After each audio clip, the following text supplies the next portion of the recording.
C'est donc vous, la nouvelle sensation. La taille était trompeuse sur les caméras de sécurité, mais ce n'est pas forcément un problème, tant que vous savez tenir un martini, sourire et penser à l'Angleterre en même temps.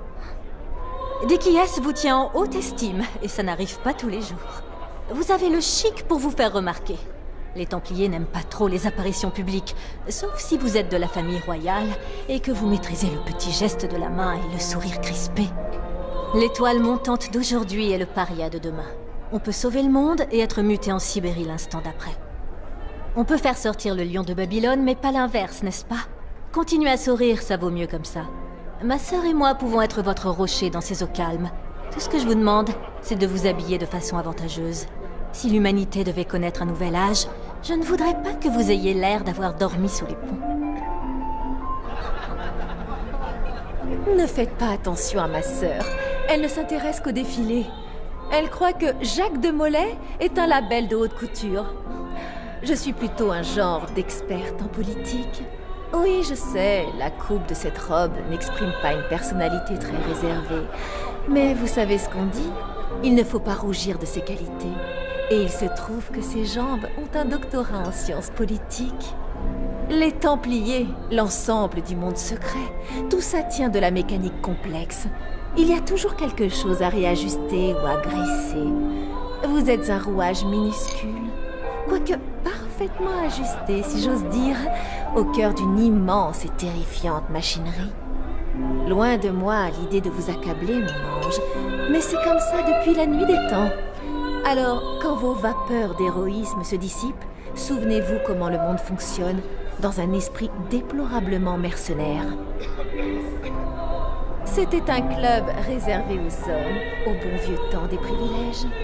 Nous travaillons depuis à en assouplir les conditions d'entrée toujours un peu plus. Nous ne sommes pas officiellement des Templiers, Plutôt des conseillères des Templiers. mais n'allez pas croire que les Templiers ont jamais écouté nos conseils. C'est scandaleux!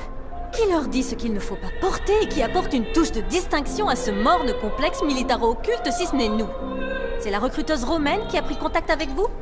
Eh bien, c'est une de mes protégées, toute en sobriété. Ma très chère sœur, je crois que ce mot ne signifie pas ce que tu penses. Mais si, j'ai déjà été sobre. Il est vrai que les Templiers préfèrent qu'on nous voie sans nous entendre. Si les sociétés avaient la chance d'être dirigées par des adultes, la bibliothèque serait accessible à tous. Mais tout le monde a encore les yeux rivés sur la bévue d'Alexandrie. Quoi? La robe de cygne? Mais non, l'incendie de la bibliothèque. Ceci dit, cette robe était vraiment atroce. À présent que la saison des réceptions est terminée, nous nous consacrons pleinement à la réhabilitation de Gladstone. Oh, ne craignez pas d'être exclus. Nous prenons toujours le temps de recevoir les jeunes talents qui sont de passage à Temple Hall. Gladstone est un des grands esprits de notre temps dans le domaine de l'occulte. Ça peut vous sembler insignifiant, mais c'est très dangereux d'avoir l'esprit ésotérique. Et oui, c'est que la plupart de ces gens perdent le leur au profit de Dieu au nom scandaleusement imprononçable. Il a vécu comme un indigène, en passant par toutes les cultures pendant 30 ans. Puis les Templiers l'ont récupéré sur la côte de Bornéo pour le ramener à la maison. On lui a réappris à se tenir et à s'habiller, ainsi qu'à lire et à écrire de façon presque compréhensible. Bien sûr, il n'a pas l'autorisation de quitter les lieux. C'est honteux. Il est comme un oiseau en cage ici. Une pauvre chose sans aile, avec un bec poilu qui sent le porto. Un oiseau qui lâche des crapauds de buffle et auquel il faut rappeler gentiment mais fermement que les messieurs convenables portent des pantalons. Le fait d'avoir un point de vue extérieur sur le monde secret nous donne une meilleure vue d'ensemble du phénomène. Les sociétés sont comme les peintres pré-florentins, obsessionnels, géniaux et parfaitement incapables de comprendre que leur perspective est absolument incohérente. Ou que leurs portraits ont d'énormes têtes et de toutes petites mains. Ce qui n'a rien à voir avec la question des lignes de fuite. Tu ne te rappelles pas du front d'Elisabeth? Catherine, nous allons perdre notre auditoire. Suis-je bête? La perspective, donc. Chacun veut la voir à son avantage. Même le Conseil de Venise, qui aime un peu trop avoir le dernier mot. Chacun veut voir les choses sous l'angle de ses propres visées, plutôt que, par exemple, en tenant compte de la fin prochaine de l'espèce humaine. Mais n'ayez crainte, nous avons décidé de soutenir les Templiers parce que j'ai toujours eu un faible pour les fraises. Prenez les événements comme ils viennent, l'un menant à l'autre, et vous irez loin. Mon explication est-elle trop vague? C'est la marque des meilleurs. Oh, les Les Templiers sont de fervents partisans du grand jeu. Là où il reste encore un soupçon de l'ancien pouvoir, ce qui doit concerner une dizaine d'endroits à l'heure actuelle, me semble-t-il, les sociétés ont l'élégance de s'entendre pour s'affronter sur des bases équitables. Le noble art du chopez-les-moi tous. Elles y envoient donc leurs jeunes les plus vigoureux pour se battre, mourir dans d'atroces souffrances et être ramenés à la vie. Quelqu'un gagne, un drapeau change de main, on remet les compteurs à zéro et on recommence. La bénédiction des abeilles a tout changé en la matière. Du temps où les bourdonnements étaient moins présents, c'était beaucoup plus macabre. Venise faisait de son mieux pour arbitrer de façon impartiale, mais avec toutes ces brûlures au 3e degré, la gangrène et les décapitations accidentelles, c'était quand même beaucoup moins jovial. De nos jours, c'est devenu une forme d'agression ritualisée, comme le squash ou le rugby. Vous pouvez vous faire réduire en miettes parce que vous revendiquez un tas de cailloux au nom de votre ordre et être néanmoins de retour à la maison pour les pimps et les canapés.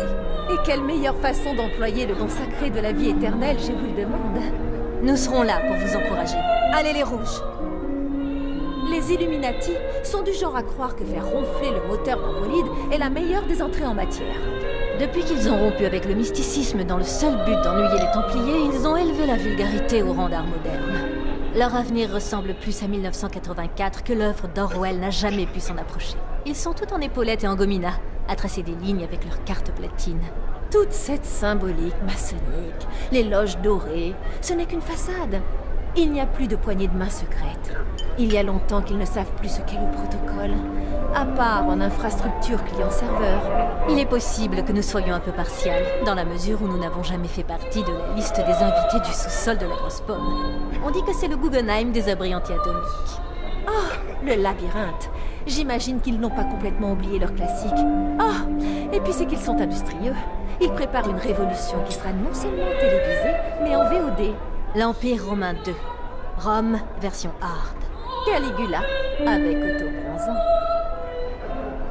Voilà une excellente façon de tuer une conversation. Quand on pense à toutes ces sociétés secrètes qui se préparent désespérément à l'apocalypse, tandis qu'une autre s'emploie à tout démolir, c'est une approche du complot tout à fait déconstructrice. Et puis je n'entends rien à cette histoire d'harmonie. C'est affreusement ennuyeux, l'harmonie. Il n'y a que ma sœur pour dire un truc pareil, mademoiselle retraite spirituelle accélérée. C'est dans 7 ans au Tibet. Sceaux du Dragon ont dépassé l'harmonie. Maintenant, ils sont en post-harmonie, ce qui pousse le concept dans ses retranchements les plus illogiques. Après des milliers d'années passées à méditer sur ce qui sépare l'ordre du chaos, ils veulent tirer d'un coup sec la nappe sous la nature morte du monde. Est-ce que les vases vont tomber ou rester sur la table? Vont-ils faire du bruit? Je m'intéresserais à leur philosophie si elle était exposée au Tate Modern. Tout est bon pour sortir ma robe en laméor. Seulement le dragon a choisi pour s'exprimer le terrorisme d'interprétation. Ah oui, on dit que ça va faire grand bruit.